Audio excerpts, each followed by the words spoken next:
Kami ini udah cukup kehilangan tongkat satu kali. Betul, Pak. Ketika kita industri tambang masuk ke wilayah kita generasi kita belum siap. SMK tuh sekarang dituding jadi penghasil pengangguran. Kali sesungguhnya patut dipertanyakan, jurusannya dibuka itu memang diperlukan atau tidak?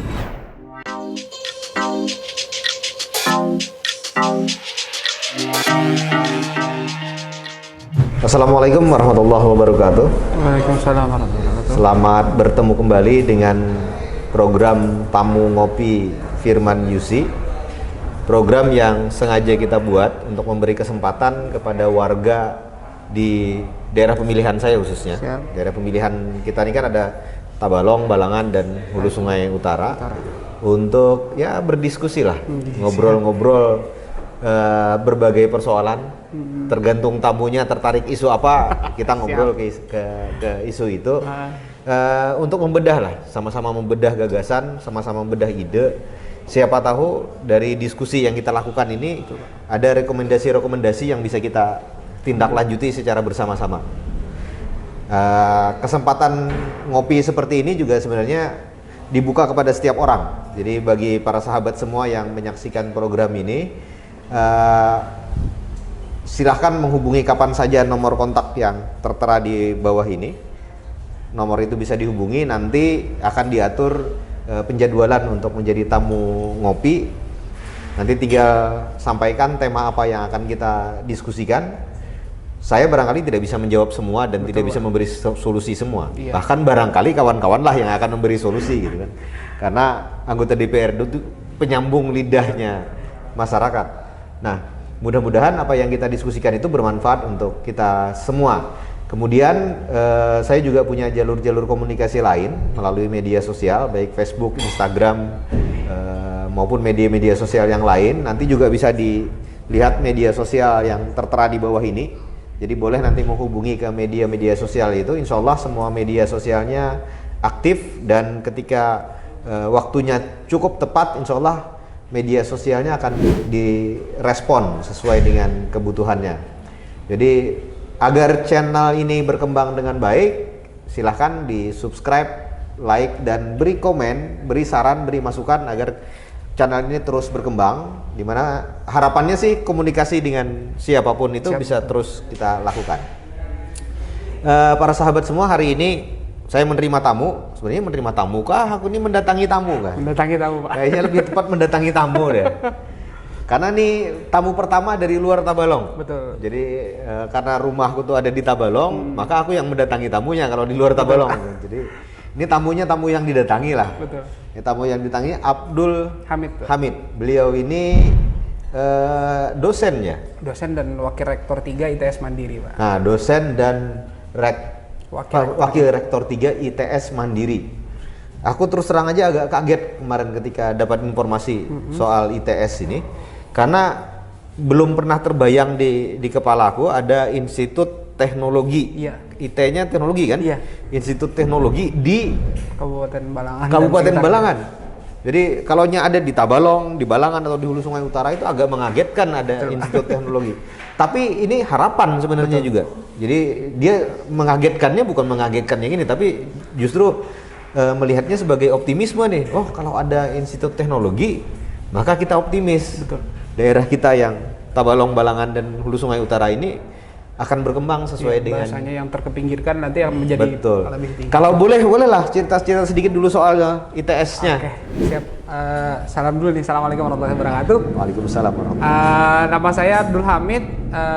Saya seorang dosen dan juga wakil rektor 3 Institut Teknologi Sabta Mandiri. Sebenarnya Institut Teknologi Sabta Mandiri ini hadir untuk memberikan wadah kepada masyarakat dan khususnya Kabupaten Balangan dan umumnya Benua Anam, Pak, pada dasarnya. Karena kita sudah menyiapkan kelas di Hulu Sungai Tengah dan juga lainnya. Tapi pada intinya saat ini kita bergerak di Kabupaten Balangan dulu, Pak.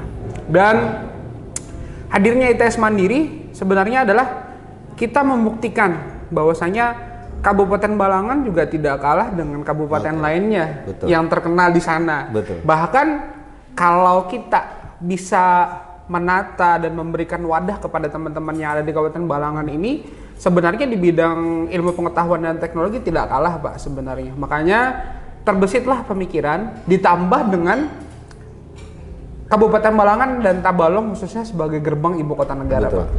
Makanya itu setiap saya berbicara saya pasti menyatakan inilah langkah kami untuk menyongsong ibu kota negara 2045 nantinya. Betul. Pak. Dan harapan kita jangan sampai yang menduduki di sana itu nanti adalah orang-orang yang bukan berasal dari Sepakat sekali. itu. Sepakat Makanya kita terus gembleng, kita siapkan kurikulum yang sudah teruji dan juga para dosen-dosen yang handal berasal dari praktisi dan juga ahli di bidangnya, termasuk juga metode pembelajaran yang sebenarnya sudah lumrah dipakai di Indonesia bahkan di luar negeri seperti itu, Pak.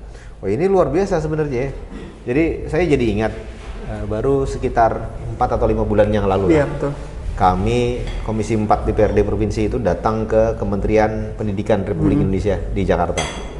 Jadi ada satu hal yang kami minta waktu itu. Kami minta ke Kementerian Pendidikan, kami minta tolong agar pendidikan di kawasan perbatasan yang berbatasan dengan ibu kota negara baru, IKN baru itu menjadi lebih prioritas ketimbang daerah-daerah lain. Betul, Pak. Bahkan saat itu saya sempat sedikit agak emosi di Kementerian Pendidikan itu. Waktu kami sampaikan bahwa tolong dong kami ini lebih diprioritaskan karena mereka kemudian jawab, wah Pak, masih banyak daerah lain di Indonesia ini yang lebih prioritas daripada Kalimantan Selatan. Betul.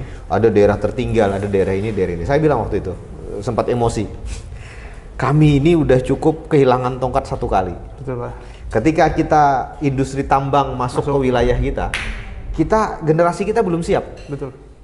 Anak-anak muda kita belum siap untuk mengisi ruang-ruang pekerjaan di sana. Yang terjadi kemudian arus tenaga kerja dari luar masuk dan masyarakat kita cemburu luar biasa dengan kondisi itu. Nah, saya bilang saya khawatir begitu IKN nanti jadi terwujud di sana, mengalir manusia dari berbagai daerah yang kualitas pendidikannya Lebih tinggi. sudah lebih baik daripada kita ke sana berkompetisi dengan adik-adik kita yang belum siap. Sementara kita hanya menjadi penonton, Pak, ya. Maka kita akan jadi penonton IKN baru. Kita tidak bisa menikmati multiplayer efek dari keberadaan IKN baru. Justru kita menjadi orang-orang yang terpinggirkan di IKN baru. Maka saya sepakat sekali kalau semangat yang dibawa oleh teman-teman di ITS itu adalah agar kemudian generasi muda di Tabalong, Balangan, Hulu Sungai Utara yang menjadi gerbang IKN ini menjadi setara dengan anak-anak muda di luar sana yang menguasai teknologi dengan baik dan segala macam. Kalau jurusannya sendiri di Institut Teknologi Sabta Mandiri kita ada 3 prodi, Pak. Jadi yang pertama adalah sistem informasi. Sistem informasi ini lebih mengedepankan kepada bagaimana kita memanfaatkan teknologi dan informasi sebagai rekayasa bisnis, kemudian pemanfaatan entrepreneur tapi digunakan dengan menggunakan teknologi. Kemudian yang kedua ada ilmu komputer, Pak. Nah, ilmu komputer ini contohnya adalah bagaimana kita menerapkan rekayasa perangkat lunak. Jadi membuat software dan juga lain-lainnya. Terus kecerdasan buatan juga ada di situ juga, dan yang terakhir adalah teknologi informasi. Nah, ini kita menerapkan kayak IoT, kemudian kayak robotik dan juga lain-lain. Wah, artinya harapan kami ITS Mandiri ini bukan sekedar nama semata. Nama ITS itu kan berat bebannya. Iya, makanya kan orang bilang teknologi. Berarti kalau kita berpikir teknologi, kita harus berpikir one step ke depan, kan. Betul. Jadi harapan kami adalah orang-orang yang ada di gerbang ibu kota negara ini, Tabalong, Balangan ini dan Ambon Tai khususnya, kami harapkan adalah orang-orang yang memiliki garda terdepan nantinya, Pak. Bagaimana mereka menerapkan Internet of Things di ibu kota negara yang saat ini kita lihat, mohon maaf, birokrasi kependudukan kita. Saya agak gatal juga komentari masalah kebocoran data nih, Pak. Bener. Dan kami tidak akan membiarkan itu terjadi. Jadi bayangkan ketika kita NIK dikatakan aman, ternyata NIK itu tidak aman. Nah, makanya dari situlah kami akan menerapkan mungkin kayak firewall dan segala macam. Bagaimana sih orang IT sebenarnya yang bisa mengelola IT? Bukan orang IT yang hanya diberikan jabatan untuk duduk di IT. Betul. Mohon maaf agak pedas, tapi Saya Tapi sudah itu resah dengan itu. kenyataan seperti itu harus disebutkan, Betul, Pak. harus disampaikan, dan harus dijadikan dasar untuk Betul. pendidikan. Karena kalau kita tidak pernah mau mengakui kelemahan-kelemahan, itu otomatis kita tidak akan pernah mau Iya. memperbaiki. Jadinya kelemahan itu. akhirnya saling menyalahkan satu sama Betul, lain kan. betul. Ini ranahnya siapa? Ini ranahnya Betul, siapa? nanti saling lempar-lempar Iya, aja. Kan? makanya itu. Nah, saya baru minggu kemarin ya ke Perpusnas. Jadi kami ketemu langsung dengan kepala Perpusnasnya. Beliau ada sesuatu yang menggelitik yang saya kira harus kita jadikan bahan diskusi menarik. Betul. Beliau bilang gini, kita punya handphone. Iya. Ya, katakanlah kalau yang punya saya diproduk sama Korea gitu. Anda tahu enggak, kata beliau, yang bikin handphone Anda itu diploma saja di Korea. Yang bikin desainnya itu S1 di Korea. Yang bikin sistemnya itu S2 dan S3 di Korea. Sekarang saya mau tanya nih, udah berapa banyak diploma di Indonesia, S1 di Indonesia, Betul. S2 di Indonesia, dan S3 di Indonesia, terus produknya mana? Betul, Pak. Kita punya sama-sama dengan sama Korea, kita punya D3 diplomanya, kita punya S1-nya, kita punya S2-nya, kita punya S3-nya, tapi kita tidak punya produknya. Ya, perguruan tinggi kita juga tidak kalah dengan mereka Nah, kan. sebenarnya perguruan tinggi kita nggak kalah sama Iya. mereka. Cuma pertanyaannya, mengapa kemudian perguruan tinggi kita ternyata belum menghasilkan output yang terlihat jelas seperti itu? Saya belum lihat katanya. Mana sih handphone yang Diciptakan oleh masyarakat. diciptakan oleh orang Indonesia? Padahal mungkin di bidang elektronik, di bidang teknologi informasi, di bidang ini kita punya diploma sampai Betul. S2, S3-nya kita Ahli yang diakui. kita ya, Pak. punya itu. Cuma ternyata kita belum bisa memproduk. Nah, kata beliau, ini hal yang harus menjadi Diperhatikan. misi kita semua. Jadi saya kira ini juga bisa jadi misinya Iya. ITS gitu kan. Agar suatu hari mimpi kita tiba-tiba di Balangan itu muncul produk yang dihasilkan oleh teman-teman dari alumni Iya, ITS. Makanya kan sempat terpikirkan di kita, di ITS ini kita agak anti mainstream, Pak. Kenapa kami bilang anti mainstream? Setiap mahasiswa yang lulus nantinya, sebelum lulus mereka kita wajibkan untuk pendadaran dulu, Pak. Bahasanya pendadaran dibilang IT lah pada intinya. Jadi ketika mereka lulus, mereka tidak hanya memegang titel sarjana komputer, yang nantinya akan menjadi sarjana komedi Ya, ketika ya, mereka ya. tidak bisa Oh ya, Eskom memanfaatkan ilmu tersebut. Ya kan? Eskom Jadi kan? sarjana komedi. Nah, makanya dari itu kita akan berikan wadah untuk pengembangan mereka. Dan di awal tahun ini di penerimaan mahasiswa baru ini kita juga kan ada membentuk unit kegiatan mahasiswa. Unit kegiatan mahasiswa di sana kita ada penerapan pendalaman tentang bagaimana ngoding dan juga teknisi yang baik, Pak. Jadi ketika mereka belajar di kelas, mereka juga mendapatkan tentang seperti kayak pemrograman dan lain-lain. Di luar kelas, kegiatan mahasiswa pun kita berikan wadah, Pak. Oke. Wah, ini menarik banget nih. Menarik. Kalau ini nanti dikawinkan Iya, dengan betul. gerakan-gerakan sosial, Betul, Pak. dengan gerakan-gerakan sosial, karena ternyata sekarang kan gerakan-gerakan sosial juga perlu IT, Pak. dukungan IT. Betul. Jadi kemarin kita ketemu para bidan yang mau bikin aplikasi untuk memonitor soal stunting misalnya. Iya, betul. Kami menghayal punya aplikasi deh.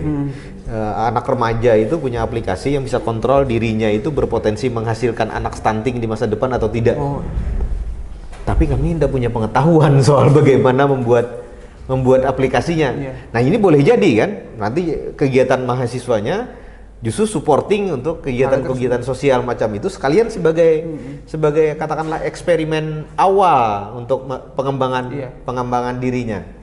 Dan kalau yang anti mainstream ini yang dikembangkan, saya optimis. betul, Pak.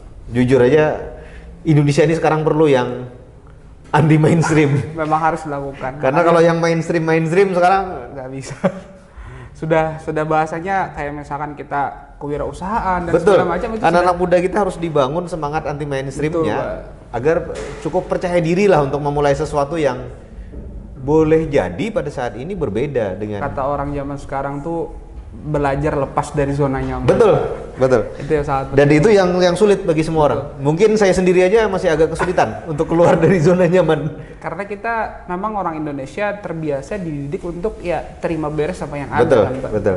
Dan ITS Mandiri pun juga Pak, sekedar informasi juga, kami telah melakukan berbagai macam kerjasama dengan bidang pemerintahan. Oke. Karena kan sederhananya di perguruan tinggi itu ada Tridharma perguruan Betul. tinggi, Pak. Nah, jadi kita alhamdulillah di pemerintah daerah Kabupaten Balang sudah melakukan kerjasama juga, di mana tentunya nantinya harapannya adalah pemerintah memberikan wadah. Nah, ini yang sebenarnya mau saya suarakan dan kami suarakan tentunya, Pak. Ketika teman-teman lulus dari ITS nantinya, sepintar apapun mereka, sekuat dan segigih apapun kami mendidik mereka, tentunya tidak akan berimpact terhadap kehidupan bermasyarakat jika mereka tidak didukung dengan wadah yang baik. Betul. Makanya dari itu, walaupun kami telah memberikan MOU dalam artian kerjasama dalam hal Tridharma tersebut, kami juga akan tetap melakukan pengawasan dan tentunya kita akan selalu hearing, Pak. Makanya ketika ada ajakan untuk berdiskusi atau ngobrol dengan Bapak, saya sangat tertarik nih. Karena pendidikan ini adalah ranahnya kami sebenarnya Iya. untuk mencerdaskan anak bangsa kan itu sih Pak. Ya, dan mimpi kita sama lah. Nah, makanya. Mimpi kita sama lah Mimpi soal kita pendidikan itu. Jadi gini, ilmu itu kan ada pisau yang mahal gitu. Betul. Pisau mahal, pisau tajam. Tapi ketika dia tidak pernah dirawat dengan baik, maka dia akan jadi pisau yang tidak berguna. Betul. Bahkan mungkin dilupakan. Nah, sama dengan tadi. Kalau sarjana-sarjana yang dihasilkan itu tidak di-maintenance dengan dalam bentuk wadah-wadah kerjasama yang baik, maka nanti saya sendiri pernah kursus komputer dulu. Begitu tidak digunakan hampir 1 tahun, Blank, Pak. itu ketika mau menggunakan komputer lagi, itu kayak orang yang baru mulai belajar ngidupin, Iya, belajar ngetik. kita betul-betul belajar dari nol. Iya. Padahal kita udah pernah belajar. Tapi karena kita tidak diasah, tidak pernah di ini kan, akhirnya ya jadi seperti itu. Saya ini sarjana pertanian, sempat lupa ilmu pertanian. Karena barangkali setelah lulus itu hampir belasan tahun Baru ingat kembali. tidak bersentuhan dengan dunia pertanian. Sebelum lulus jadi wartawannya wartawan politik, wartawan kriminal. Begitu lulus jadi pegiat LSM, pegiat LSM-nya di bidang anti korupsi. Belum pernah menangani korupsi bidang pertanian. Akhirnya lupa sama sekali. Akhirnya kan banyak yang lupa ilmunya. Untungnya ada satu kesempatan kembali, ada program di LSM tempat saya aktif dulu itu. Untuk merefresh Untuk kembali kami masuk ke isu lingkungan, dan ketika masuk ke isu lingkungan, kami masuk juga ke isu pertanian ramah lingkungan. Betul. Baru ilmu pertaniannya muncul lagi, Iya. baru sarjana pertaniannya ketahuan lagi. Nah ini, jadi saya sepaham sekali kalau lulusan sekolah tinggi, lulusan perguruan tinggi, bahkan lulusan SMK sekalipun, itu begitu dia sudah keluar dari sekolah, harusnya tetap di maintenance agar pengetahuan yang dia dapat ketika dia mengikuti jenjang pendidikan itu tidak sampai terlupakan. Dan orang masuk ke sektor-sektor yang lain. Coba cek aja di sekitar kita. Pasti, Pak. Ada banyak sarjana Yang nganggur. yang nganggur atau sarjana yang bekerja tidak sesuai dengan. Contoh aja di bank itu bidan ada yang kerja jadi Nah, teller, kan? Pak. Bidan itu banyak loh yang kerja Yang jadi teller. Bidan perawat tuh Padahal banyak. tidak mungkin kan ada Nggak nasabah mungkin. yang melahirkan dibantu di bank itu gitu kan. Mungkin jadi pemikiran dan pertanyaan saya selama ini, Pak. Ketika kita berbicara masalah wadah ataupun masalah pemberdayaan mahasiswa, sampai saat ini dari pantauan Bapak di Komisi 4 nih, pemerintah Provinsi Kalimantan Selatan sudah sejauh mana sih Pak memberdayakan teman-teman yang akademisi lah pada intinya, lulusan-lulusan baik itu di bidang teknologi ataupun hal-hal lainnya? Karena Kalimantan Selatan ini saya paling sering mendengar kata-katanya para sarjana-sarjana atau para ahli-ahli di bidangnya hanya sebagai penonton saja. Nah, sementara ketika diajak tanding dengan keahlian, kan kita ada namanya kompetensi dan skill, Pak ya. Ketika diajak tanding, mereka tidak kalah sebenarnya. Apa sih, Pak? Sampai sejauh mana saat ini langkah provinsi dalam hal itu, Pak? Saya justru belum melihat.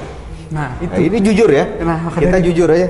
Saya belum melihat langkah yang konkret Iya. dari pemerintah untuk membuka ruang inovasi, Betul. ruang kreativitas, ruang berbagai macam ruang lah yang sebenarnya bisa diberikan dalam rangka mendorong. Karena begini, kita tentu tidak selalu berharapnya anak muda itu lulusan perguruan tinggi itu begitu keluar justru ketergantungannya terhadap pasar kerja tinggi gitu. Iya. Kita tentu sebenarnya juga berharap ketika ruang kreativitas, ruang inovasi itu dibuka, maka sebenarnya bisa menciptakan lapangan pekerjaan baru. Nah, ini yang belum dalam tanda kutip terfasilitasi dengan baik. Jadi dari sisi regulasi sendiri jujur aja barangkali sekarang ini kondisinya agak sedikit mengungkung pemerintah juga untuk bekerja hanya di bidang-bidang yang sudah diatur. Betul. Jadi begini, misalnya ini aja. Pemerintah provinsi itu kewenangan menanganinya hanya sampai batas SMA dan SMK. Betul. Perguruan tinggi menjadi kewenangannya Kementerian. pemerintah pusat. Nah, akibatnya pemerintah provinsi itu hampir tidak ada membuat program yang terkait dengan perguruan tinggi atau alumni perguruan tinggi. Betul. Yang dipikirkan itu adalah SMA, SMK dan alumni SMA, SMK yang terfikirkan oleh pemerintah. Karena memang gara-garanya pembagian kewenangan itu tadi. Meskipun sebenarnya dalam prinsip dasarnya sebenarnya tidak masalah. Iya. Ketika pemerintah provinsi berkeinginan juga misalnya mengintervensi perguruan tinggi dan atau alumni perguruan tinggi untuk memberi ruang-ruang itu. Sebenarnya tidak masalah. Tidak masalahnya tinggal menyiasati dari peraturan yang ada, perundang-undangan yang ada supaya bisa masuk dengan baik ke bidang-bidang yang selama ini barangkali belum diamanahkan. Jadi yang diamanahkan itu kan kalau provinsi baru sampai SMA, SMK dan SLB. Perguruan tinggi belum menjadi amanah. Nah, sebenarnya kami sedang menyusun perda. Saat ini sedang dalam proses. Namanya Perda Fasilitasi Pendidikan Tinggi. Jadi kami berharap lewat perda itu nantinya pemerintah provinsi akan punya. Jadi bahasanya gini, pemerintah provinsi akan meminta kewenangan yang selama ini menjadi milik pemerintah pusat untuk diambil alih sebahagian. Jadi tidak secara keseluruhan gitu. Artinya perda itu, pemerintah pusat, pendidikan tinggi memang kewenangan Anda. Tapi kami meminta agar kami dibolehkan mengintervensi pendidikan tinggi sampai dengan tingkatan seperti ini. Ini contoh aja misalnya dalam pengembangan pendidikan dosen di perguruan tinggi swasta. Kalau kita bicara perguruan tinggi negeri barangkali sudah ada slot-slotnya lah untuk pengembangan karir dosen di perguruan tinggi negeri. Tapi di perguruan tinggi swasta misalnya belum ada supporting. Perguruan tinggi swasta harus pandai-pandai menggali sumber. Iya. Walaupun juga ada di pemerintah pusat begitu kan. Tapi untuk di tingkat daerah sendiri tidak ada sama sekali. Belum ada gitu kan. Nah, kami kemarin berharapnya dengan perda itu pemerintah provinsi itu bisa juga memberi ruang untuk dosen-dosen swasta mengembangkan dirinya lewat dukungan pemerintah provinsi. Kemudian juga dukungan bagi mahasiswa. Karena begitu kita Komisi 4 ketemu dengan teman-teman mahasiswa, baik yang di dalam daerah, maksudnya di Kalimantan Selatan sendiri atau yang sedang menempuh pendidikan di luar, pertanyaan pertama itu ada nggak beasiswa untuk? Iya, betul Pak. Beasiswa dari daerah. Daerah lain barangkali, provinsi lain, daerah lain itu menyediakan beasiswa untuk para mahasiswa. Tapi sampai sekarang Kalimantan Selatan belum tersedia beasiswanya. Nah, kita belum bicara sampai kepada menangani tindak lanjutnya lulusannya. Iya. Kita baru bicara proses bagaimana mereka mengenyam pendidikan itu. Mengenyam pendidikan saja kita belum intervensi, apalagi sampai ke tindak lanjut itu tadi. Tapi saya kira ini satu catatan penting ya di diskusi kita malam ini, bahwa saya sepakat sebenarnya dalam rangka membuka ruang inovasi tentu pemerintah harus treatment. Iya, betul. Harus ada treatmentnya. Karena kalau tidak ada treatment dan supporting dari pemerintah untuk inovasi, terutama pasca lulusan sarjana-sarjana ini sudah ini, maka perkembangannya akan cukup lambat gitu. Jadi harus ada sesuatu yang mendorong secara keras agar teman-teman yang sudah sarjana ini Benar-benar itu dihargai Pak ya. pertama merasa dihargai, yang kedua mereka merasa perlu untuk menunjukkan inovasinya, menunjukkan bahwa dia punya kapasitas yang berbeda. Karena kadang-kadang kita kan agak kaget kan, kita ini orangnya kagetan ya. Tiba-tiba aja ternyata ada anak muda kita lulusan ini yang prestasinya luar biasa. Pemerintah udah tahu bahwa ada potensi seperti itu gitu. Karena tadi tidak tersedia ruangnya. Maka ruang ini barangkali harus kita konkretkan nanti bentuknya seperti apa.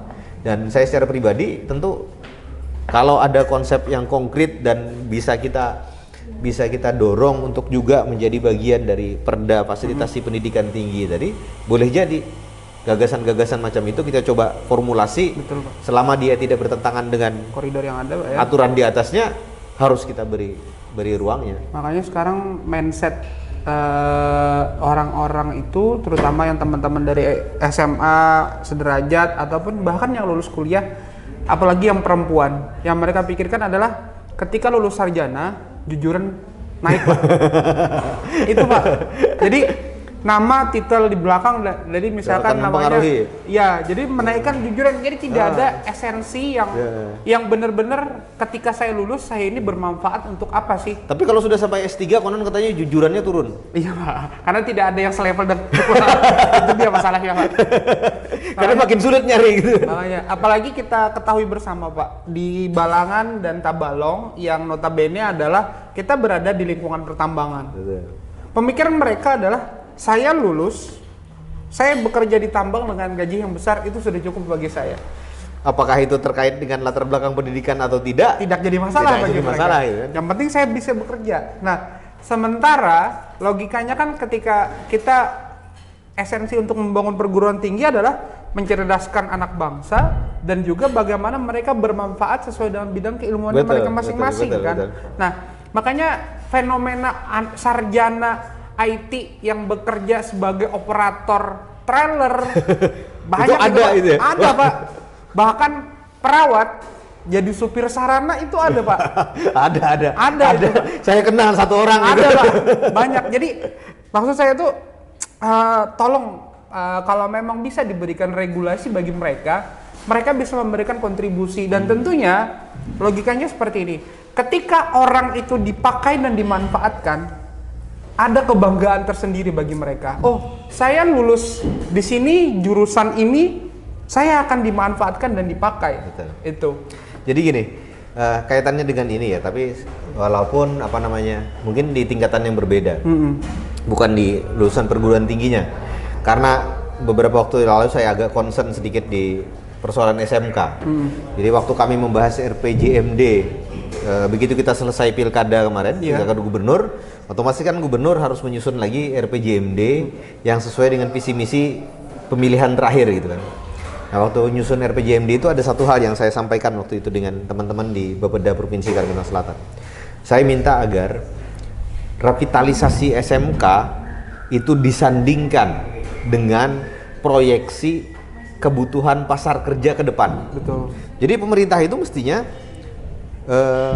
karena kewenangan yang sudah pasti diserahkan itu adalah SMA, SMK dan provinsi, SLB ke provinsi itu tadi. Maka saya berharapnya ketika SMK ini dikembangkan, itu harus melihat pada peta kebutuhan pasar kerja di masa depan. Kenapa? Agar hal-hal yang macam itu tadi tidak terjadi.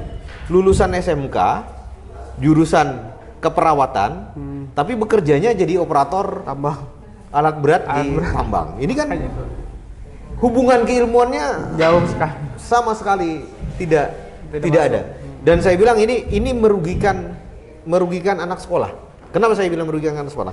Karena begitu dia lulus dari SMK, untuk bisa menjadi operator tambang, dia harus nambah lagi. Betul. Kursus selama 6 bulan atau operator lagi. Baru dia bisa bekerja. Dia tidak bisa begitu lulus SMK sudah langsung bisa bekerja. Dia harus mengorbankan waktu 6 bulan sampai 1 tahun untuk menambah ilmu baru, keahlian baru. Tapi ijazahnya yang diakui tetap yang SMK. Levelnya tetap SMK aja, bukan diploma bukan sarjana gitu kan, tetap diakuinya SMK aja. Maka ada kerugian waktu sekitar 1 tahun.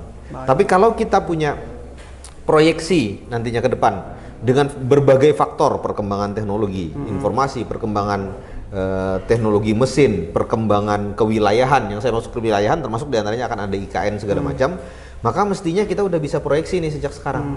Oh, ke depan lapangan pekerjaan yang akan terbuka, yang akan dibutuhkan di IKN baru atau di perusahaan-perusahaan yang berkembang di sekitar sini, bidangnya ini. Kenapa tidak SMK yang kita kelola oleh pemerintah provinsi itu jurusannya hanya diarahkan kepada jurusan-jurusan. Barangkali sesungguhnya patut dipertanyakan, jurusannya dibuka itu memang diperlukan atau tidak? Iya, kayak misalkan tata busana dan nah, yang seperti itu kan. Jadi misalnya tata busana, dia memang perlu tidak? Dan kalau perlu, jumlah keperluannya, proyeksi ke depannya sesungguhnya berapa sih?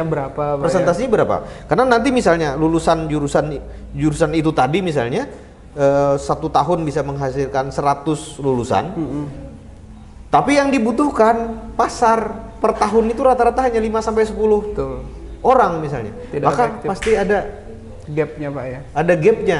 Nah, ini studi yang harus dilakukan. Bukan berarti jurusan itu tidak penting ada, tetapi maksud saya ketika jurusan itu ada, boleh jadi kita batasi. Karena pasar kerjanya sempit, barangkali hanya boleh 1 sekolah saja yang buka jurusan ini. Lebih baik kita tambah untuk yang memang diperlukan. Jurusan-jurusan yang memang diperlukan.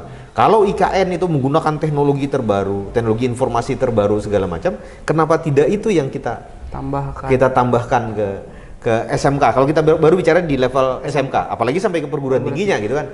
Jadi di SMK-nya kita harus ini. Makanya saya bilang, tolong revitalisasi SMK yang disandingkan dengan proyeksi kebutuhan pasar kerja di masa depan. Karena kalau tidak, maka SMK akan dituding sebagai penghasil pengangguran.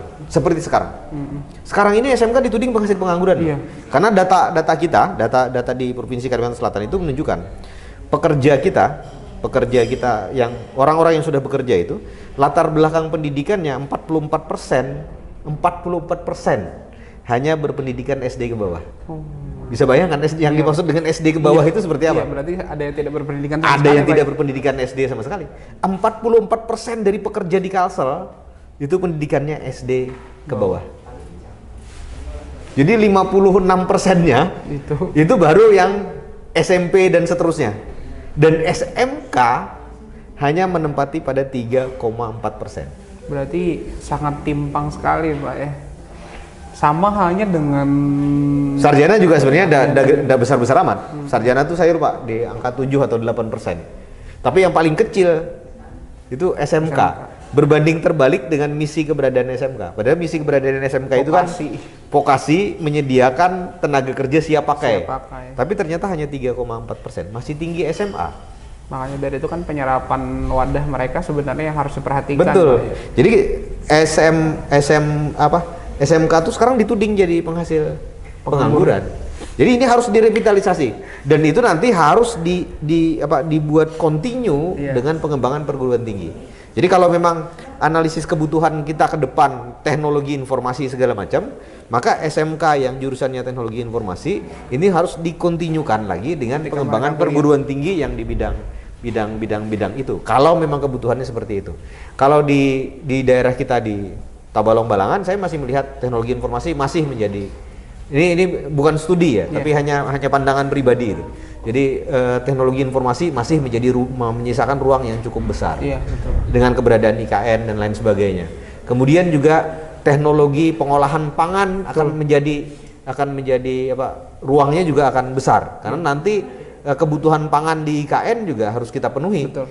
Teknologi pengolahannya harus menjadi peluang besar yang harus diambil oleh pemerintah kita. Makanya tadi SMK dan perguruan tinggi lanjutannya di bidang itu juga harus jadi perhatian kita. Jadi kita harus mulai menepikan mana jurusan-jurusan yang kira-kira pakai dan tidaknya. Iya. Misalnya katakanlah, saya bukan anti ya, tapi silakanlah ini tetap menjadi bahan diskusi. Kita buka SMK jurusan perhotelan. Iya, betul. Emangnya hotel untuk sekarang ya? Untuk gambaran sekarang ada berapa dan proyeksi kita ke depan kira-kira dengan hotel tersebut bagaimana Pak? Apakah akan ada perkembangan hotel-hotel baru? Iya. gitu. Betul. Kalau tidak ada perkembangan hotel-hotel baru, tentu nanti akan sampai masanya stuck, tidak akan ada penerimaan mereka yang menguasai bidang perhotelan di hotel itu. Terus alumni-alumninya ini Mau dijadikan apa? mau dikemanakan gitu. Nah ini harus diperhitungkan dengan baik agar pendidikan, terutama pendidikan vokasi itu betul-betul orientasinya pada penyediaan lapangan menyediakan tenaga kerja yang siap pakai dan ruang pekerjaannya memang benar-benar tersedia. Sama ketika kita berbicara kebetulan Bapak kan di bidang pendidikan juga nih Pak. Kita melihat fenomena guru Pak. Nah, guru kan sebenarnya berkaitan dengan dosen. Dosen selama masih ada perguruan tinggi mereka masih bisa berkibar. Iya, betul. Sementara lulusan dari sarjana guru, baik itu PGSD, SPD dan lain-lain lah. Saat ini kan sudah mulai diterapkan P3K atau kontrak bagi mereka. Betul. Nah, kalau menurut Bapak, pandangan Bapak, kira-kira bagaimana sih kita memberikan apresiasi kepada mereka, misalkan memberikan wadah kepada mereka? Karena saya pernah baca satu artikel Pak, guru bukan hanya mengajar, tapi guru juga bisa memberikan kontribusi dalam hal bidang penelitian dan lain-lain. Tapi yang jadi pertanyaan saya adalah, apakah pemerintah sudah memberikan wadah bagi mereka untuk melakukan hal tersebut? Ketika kita berbicara, guru akan diikut teskan P3K, tapi syaratnya adalah ini dan ini. Sementara kita melihat sekarang banyak sarjana-sarjana guru, baik itu guru di bidang teknologi dan lain-lain, mereka tidak ada wadah untuk menyalurkan keahlian mereka. Makanya ada yang bilang bisa sebagai peneliti, bisa sebagai konsultan dan segala macam. Dan itu pun tidak didukung dengan fasilitas yang memadai dari pemerintah. Makanya saya bilang, saya selalu berbicara wadahnya ada tidak. Itu. Pertama mencoba menjawab, tapi ini berdasarkan analisis gitu ya. Jadi saya bukan saya tidak memahami dengan dalam misalnya alasan ketika guru-guru terutama yang belum ASN itu ditetapkan menjadi P3K. Tapi saya menduganya seperti ini. Ini dugaan gitu ya. Yeah. Dugaan bahwa sekarang pemerintah pusat merasa jumlah guru yang aktif mengajar, termasuk guru honor dan lain sebagainya, itu jumlahnya melebihi kapasitas. Benar. Jadi perbandingan, sebenarnya kan ada perbandingan ideal antara jumlah murid dengan jumlah guru. Nah, kalau saya melihat melihat latar belakangnya, ada kemungkinan ketika pemerintah mengambil kebijakan untuk membuat guru, terutama guru-guru honor dan guru ini menjadi P3K, itu adalah proses seleksi yang dilakukan karena pemerintah merasa sudah bahwa perbandingan antara jumlah guru dan jumlah murid ini tidak lagi rasional. Di mana jumlah guru itu udah berlebih dibanding dengan jumlah murid yang aktif saat ini. Sehingga dilakukanlah semacam dalam tanda kutip seleksi dengan menerapkan P3K. Karena P3K itu ada ininya, ada porsinya. Jadi masing-masing daerah itu di kuota. Kabupaten Balangan, kuota gurunya, kuota P3K-nya hanya sejumlah sekian. Kabupaten Tabalong, kuota ininya, dan pemerintah pusat punya daftar tuh, berbasiskan data jumlah siswa. Jadi ada kemungkinan ini analisis aja sih. Ada kemungkinan karena hal-hal seperti itu.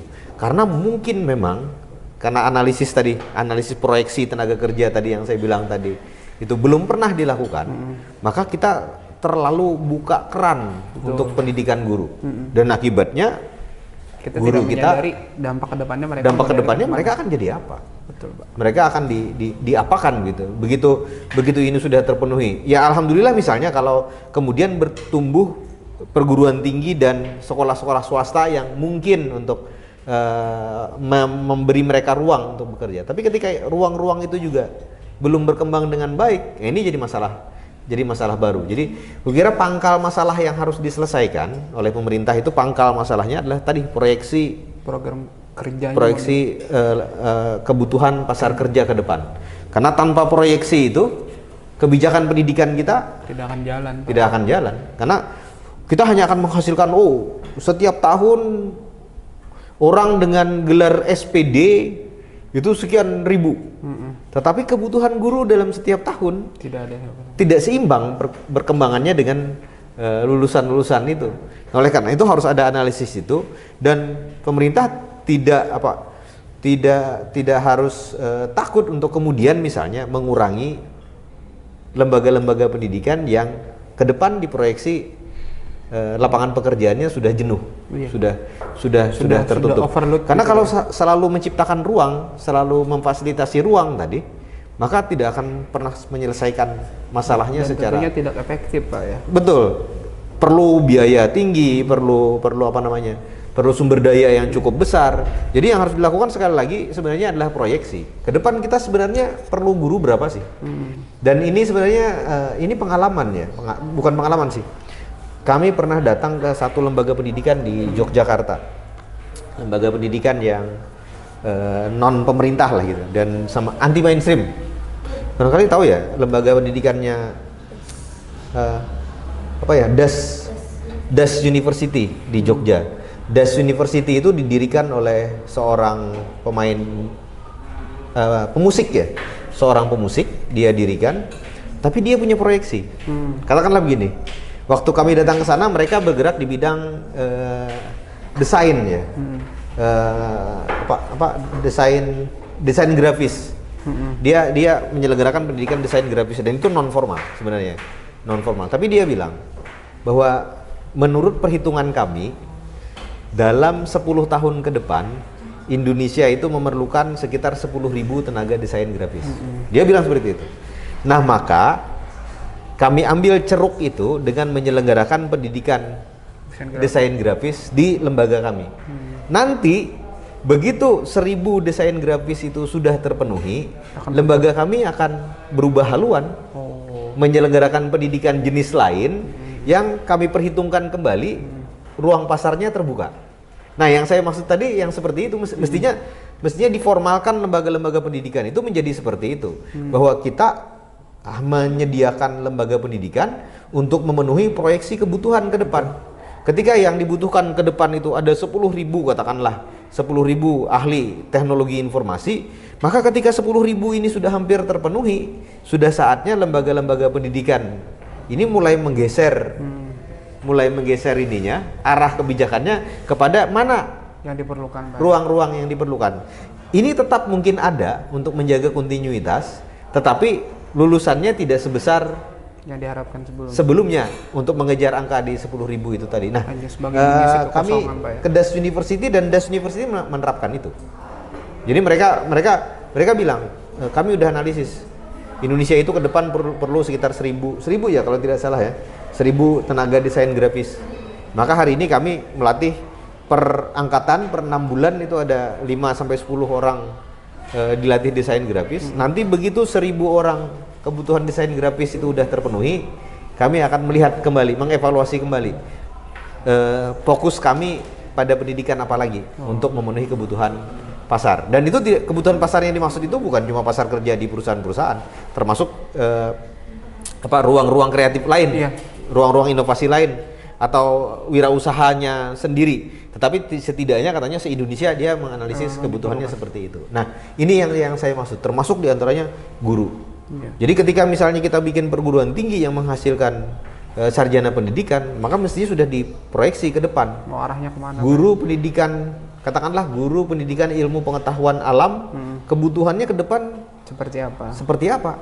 Maka kita harus bikin limit, jangan sampai ruang ini terbuka lebar banget, sehingga ketika alumninya banyak banget, negara juga kesusahan menyediakan ruang itu. Terlalu membuka lebar-lebar itu. Nah, barangkali ini juga bisa dipikirkan oleh teman-teman di ITS ini, agar selalu ada kajian soal kebutuhan pasar. Sekarang teknologi informasi lagi jaya dan lagi tren, lagi diperlukan.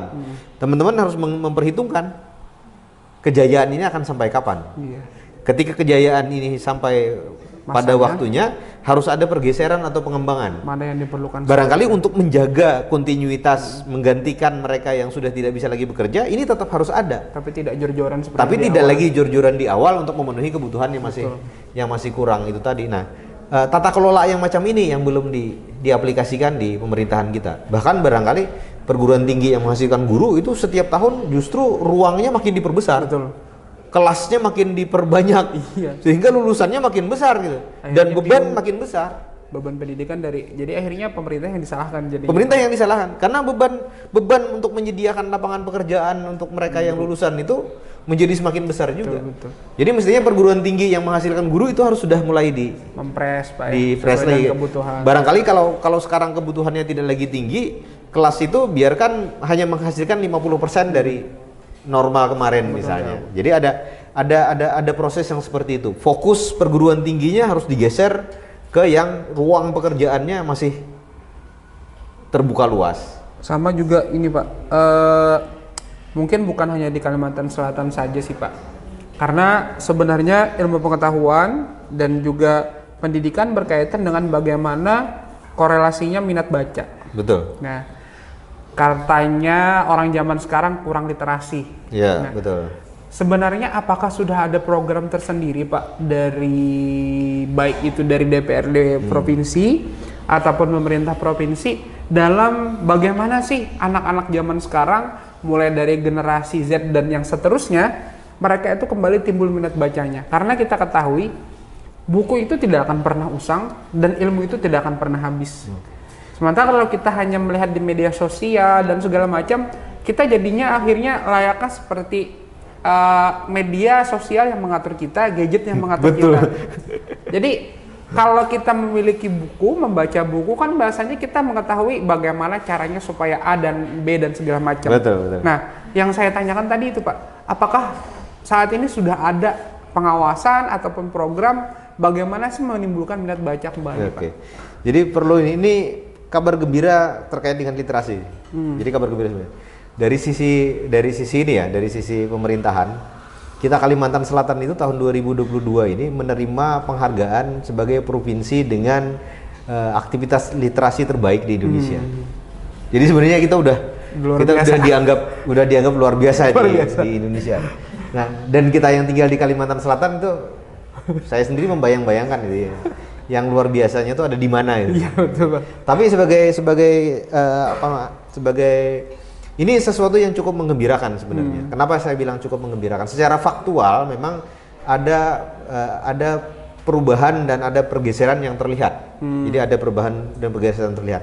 Kalau teman-teman ada waktu ke Banjarmasin misalnya, coba datang ke perpustakaan daerah di Palnam, maka situasinya sangat berbeda dibanding Fakta yang beberapa tahun yang lalu. Jadi kalau saya datang ke sana mungkin belum sampai setahun yang lalu ya, sekitar 6 bulan yang lalu barangkali. Itu cukup kaget dengan perkembangannya. Jadi perpustakaan tidak lagi seseram yang sebelumnya. bayangan kita sebelumnya. Jadi kalau sebelumnya itu kan bayangan kita atas perpustakaan itu sepi, tidak boleh ada yang bicara, Iya. orang diam karena sedang membaca. Betul. Nah, ketika saya datang ke perpustakaan Palnam sekarang, itu tidak seperti itu. Jadi ada gazebo tempat mahasiswa berdiskusi sambil membaca buku. Ada ruang bermain anak yang disupport dengan tenaga pendongeng. Ada buku-buku bacaan anak, tapi juga ada tenaga pendongeng. Mereka belum manfaatkan fasilitasnya optimal. Sekarang mereka sudah punya, perpustakaan Palnam itu sudah punya bioskop mini. Mantap. Karena literasi itu dengan perkembangan teknologi akhirnya tidak cuma buku gitu kan. Betul. Film itu bisa jadi Iya. sumber literasi. Sekarang mereka udah punya bioskop mini, belum diresmikan, tetapi Sudah ada. sudah jadi, sudah selesai, dan itu akan segera difungsikan untuk jadi sumber pengetahuan lewat film-film yang diputar di sana. Mereka juga udah punya ruang baca khusus untuk disabilitas dan lansia, dengan fasilitas khusus untuk disabilitas dan lansia. Kami sedang dorong anggaran dukungan ke sana karena buku untuk disabilitas dan lansia ini kan agak berbeda. Kemudian kebutuhan peralatannya juga. Kalau kita yang belum lansia ini, bacanya masih bisa dibantu dengan kacamata. Tapi kalau yang lansia pakai kacamata aja udah nggak bisa baca lagi. Kemarin kami ke Perpustakaan Nasional, itu ada yang namanya dia layar komputer, bukunya tinggal ditaruh di bawah, itu tulisannya segede-gede gini. Bisa dibaca oleh para lansia. Jadi bukunya tinggal dibuka. Tinggal dibuka halaman sekian, baca buku halaman sekian, itu dilengkapi. Dan ke depan perpustakaan kita yang di PAL 6 juga akan dilengkapi dengan peralatan macam itu. Termasuk diantaranya komputer untuk netra. Jadi ternyata bukan komputer netra itu bukan keyboardnya berganti jadi huruf braille, tapi hurufnya adalah huruf-huruf biasa yang ketika dipencet muncul suara.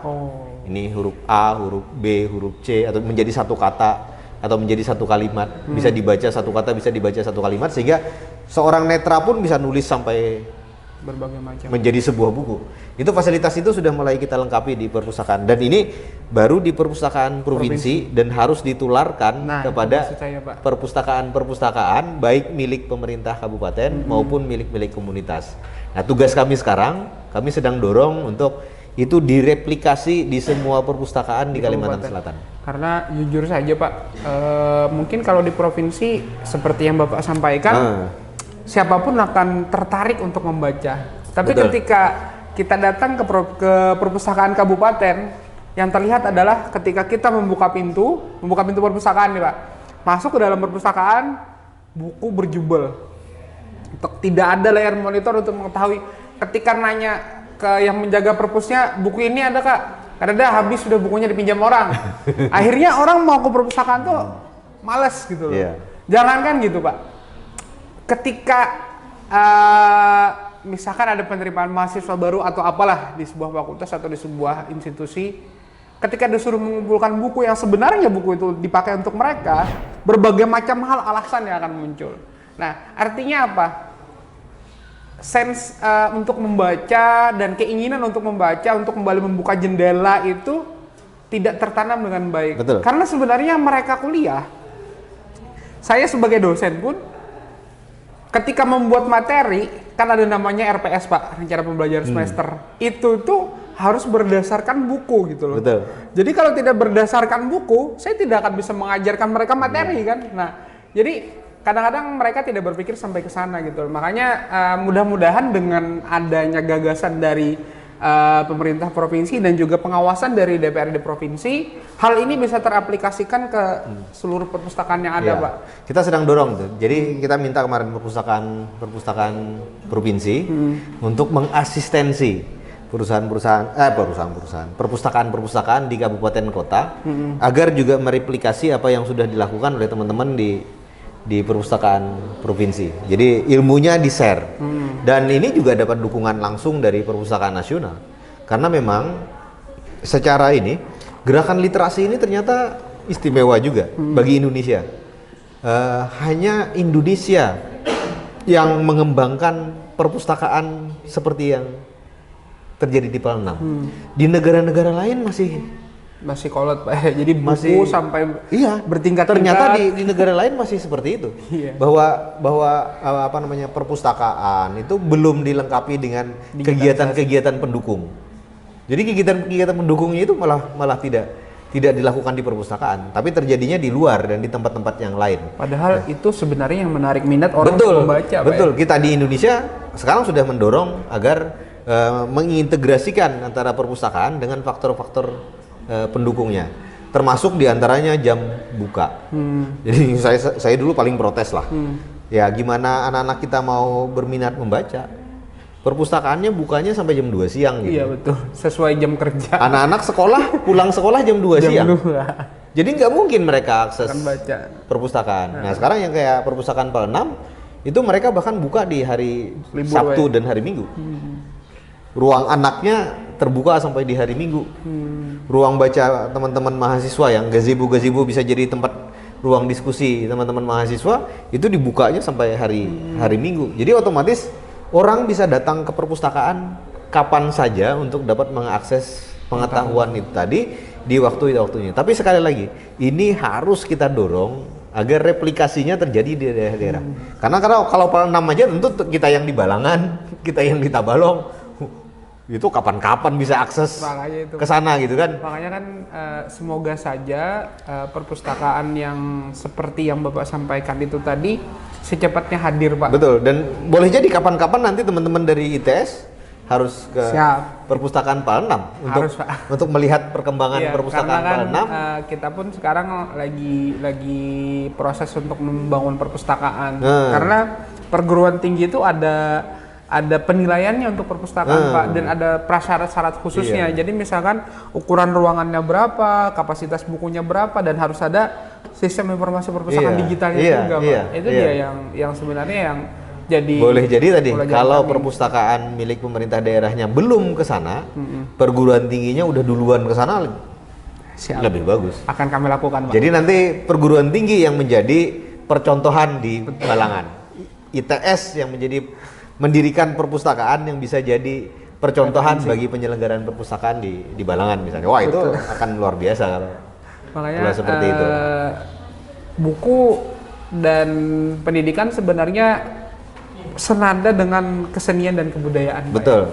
Nah, ketika kita mungkin melihat buku, ketika kita membaca buku, apalagi tulisan-tulisan dari para pendahulu kita, sastrawan-sastrawan Banjar dan segala macam, kita tanya aja orang zaman sekarang. Mungkin teman-teman yang di sini tidak tahu apa itu belamut. Betul. Ya kan? Apa itu Bemadihin dan segala macam. Nah, apakah sudah ada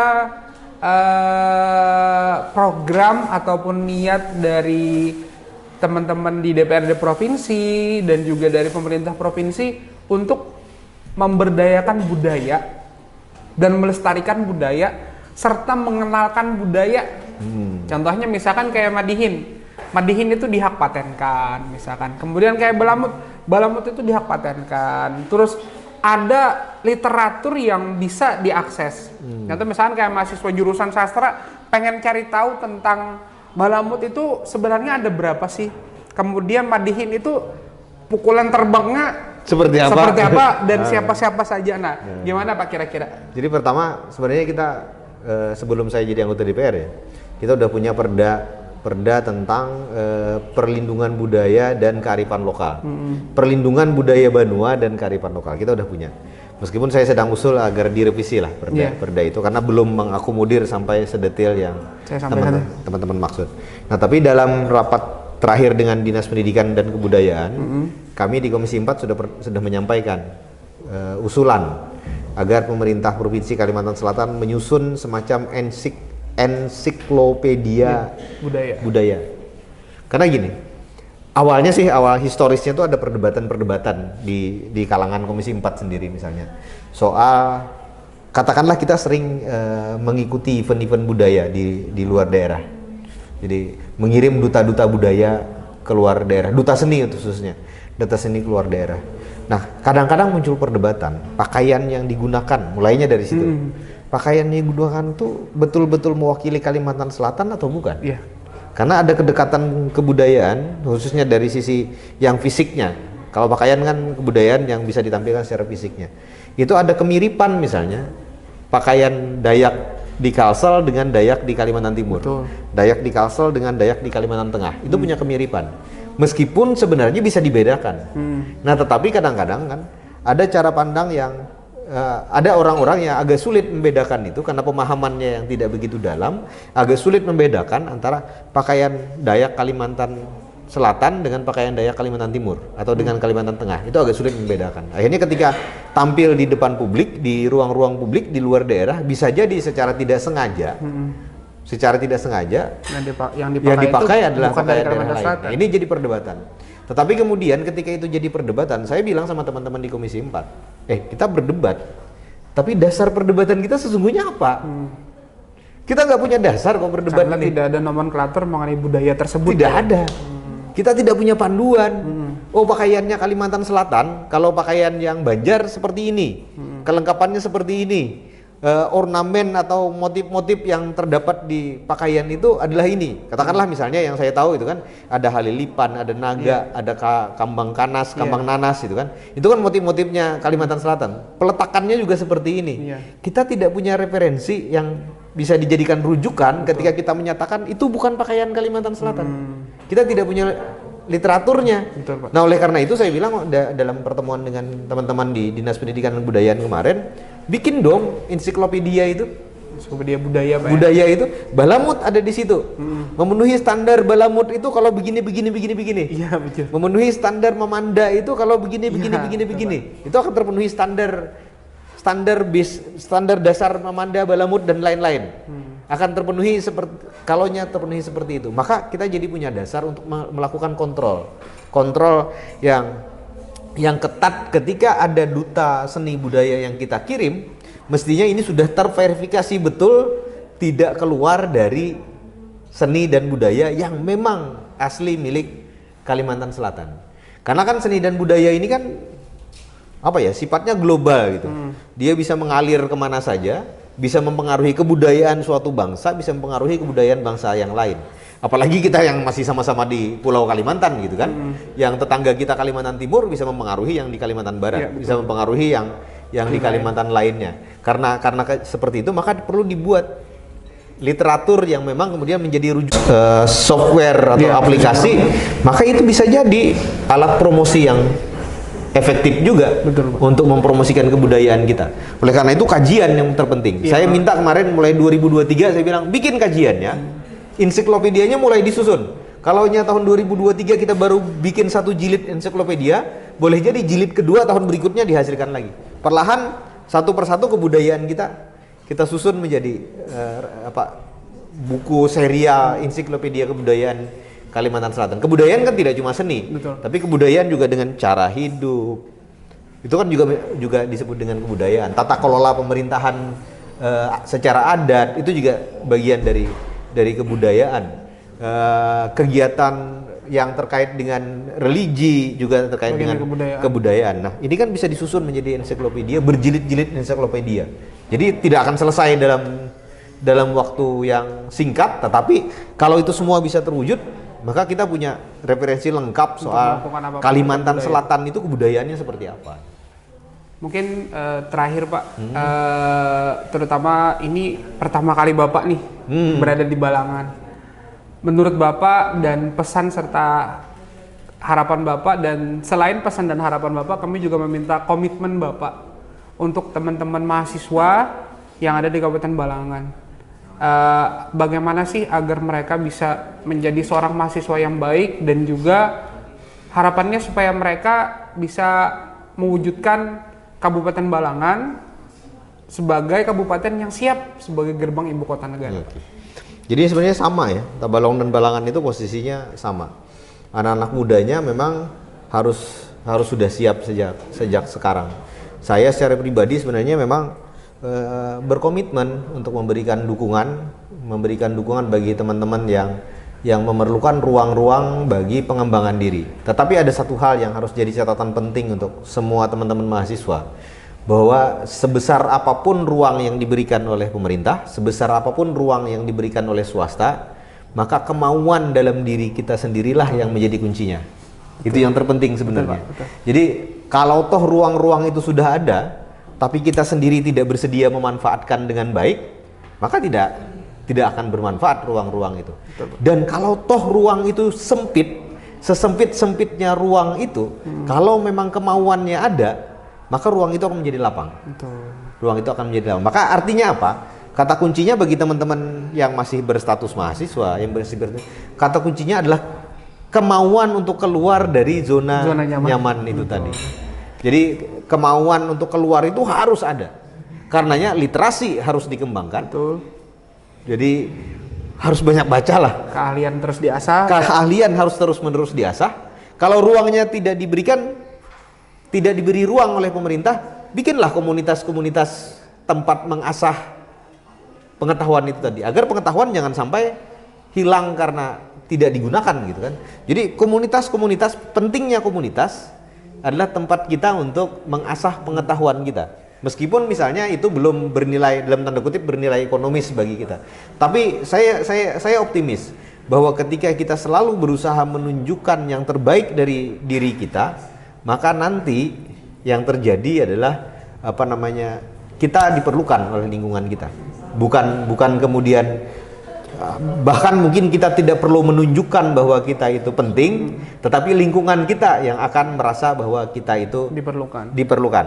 Nah, keberadaan IKN ini bisa jadi tantangan sekaligus peluang bagi teman-teman.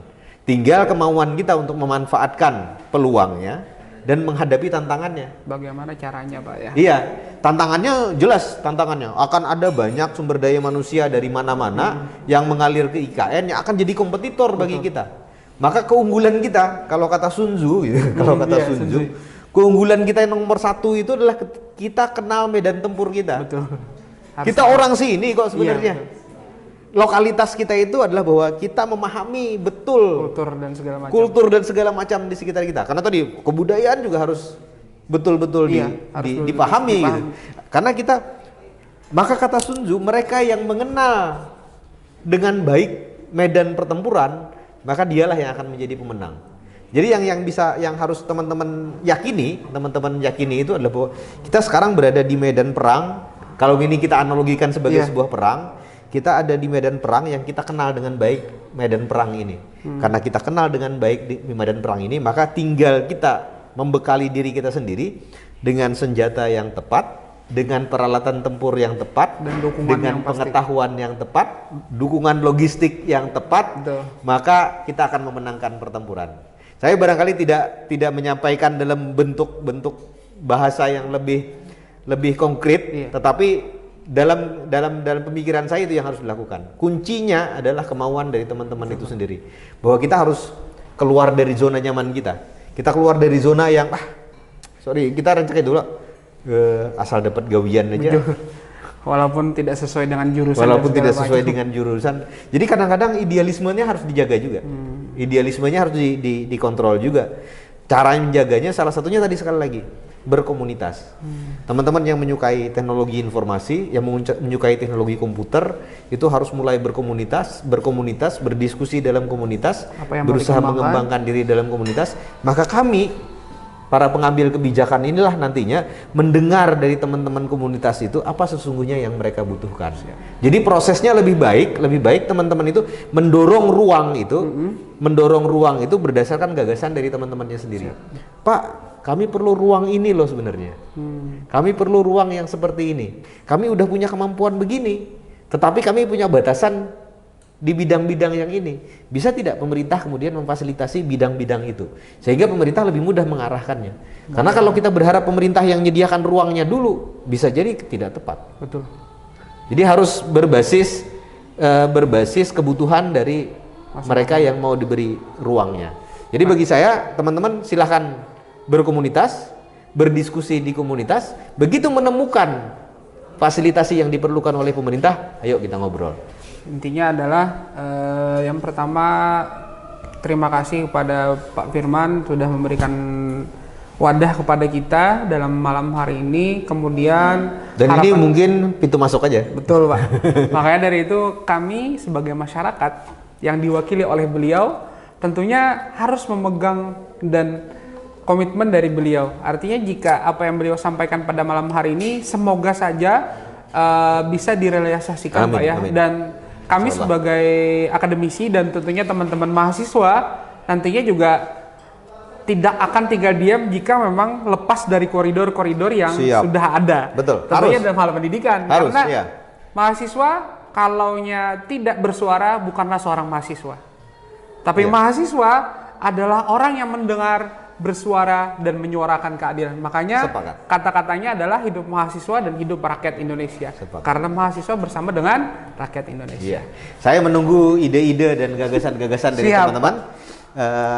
Dan insya Allah selama masih dalam wilayah yang saya punya kemampuan untuk memperjuangkannya. Jadi janjinya memperjuangkannya dulu. Betul, Pak.